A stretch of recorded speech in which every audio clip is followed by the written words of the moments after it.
Hey guys, welcome to my channel. It's me, Priscilla. I feel like I have to talk slow. This is like my second time recording because I was going too fast. So today on this video, guys, you will see me make a turkey meatloaf inspired by MD Takeover, another video they did. And I was like, wow, I never made my meatloaf that way. So I'm going to show you guys how I make mine. They live in Louisiana, if I'm not mistaken, and I'm in Philly all my life, born and raised.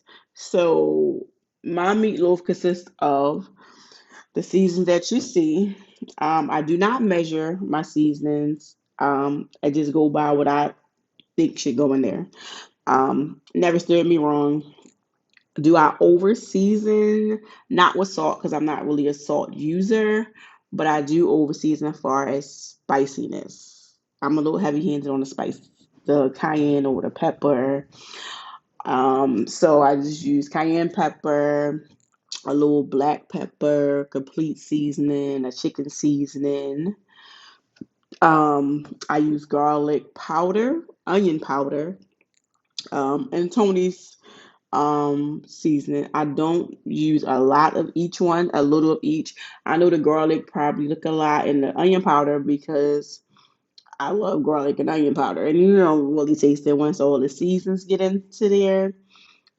And I also used I cut up onions, green peppers, my red peppers, my orange and yellow peppers.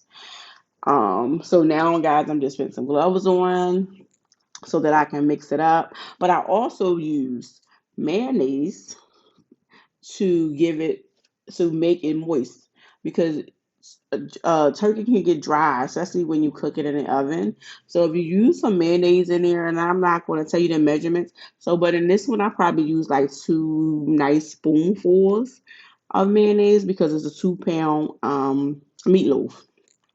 And if you use a 1 pound, just use less because I have overdid it before. And what it does is it makes it real mushy. And you don't want your meatloaf that mushy taste. You want it to have a texture to it, as far as a meat texture, and not like you feeding somebody baby food. Um, and I had two large gloves, guys. Sorry, as you can see, it kept falling off my hands. I picked out the wrong gloves, but it was too late to go get the smaller ones. And as you can see, it looks nice and well mixed. So I still mix a little bit more just to get the seasons going around inside of it, you guys. Um,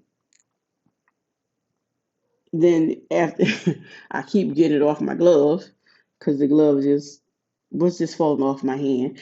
I'm going to put it inside of a what do I have? I have this little butt pan that I use to put my meatloaf in. So it comes out at the perfect form. And as you can see, 2 pounds going into that little butt pan. Look at it. Butt pan. Sorry, not butt pan. It's like for you use that for everything. So not only to make a pound cake, you can use it to make meatloaf. So I used that and I just made sure that it was packed well in. And even though my gloves were still falling off and they just looked like, I don't know, somebody's glove that I stole because my hands was too small. And you just pound it in there like a pound cake. This is my first voiceover, guys. So sorry if I'm acting silly. Um, so after I did that, of course, my water was on for my. I already had the water on for my potatoes. Sorry, I keep saying So I had the water on for my potatoes, you guys, and I had the water on. I mean, I had the string beans already on, and I had to make a gravy, and I had to make it fast, and I didn't have flour. And you guys will see that at the end of the video, but it still came out good and a nice wasn't too thick, so it was a nice thinner gravy because I only could use cornstarch. And in my gravy, I put in because I do not show how I make my gravy, so I'm going to talk that through while this is playing through. I used all the seasons basically I used inside of my my meatloaf. And then I just put add cornstarch and some broth. So you can use chicken broth, you can use vegetable broth, you can use beef broth, whatever broth you like, whatever flavor you like for your gravy to taste like. So I'm done doing that, guys. So now my mashed potatoes are done.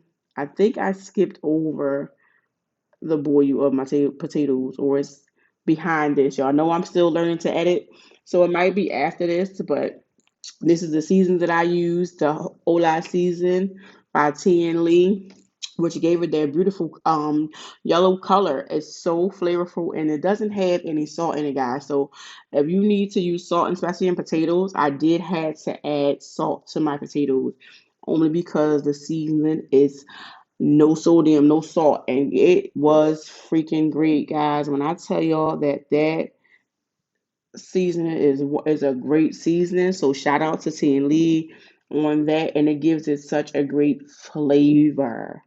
I suggest you guys buy it if you don't like anything with salt in it.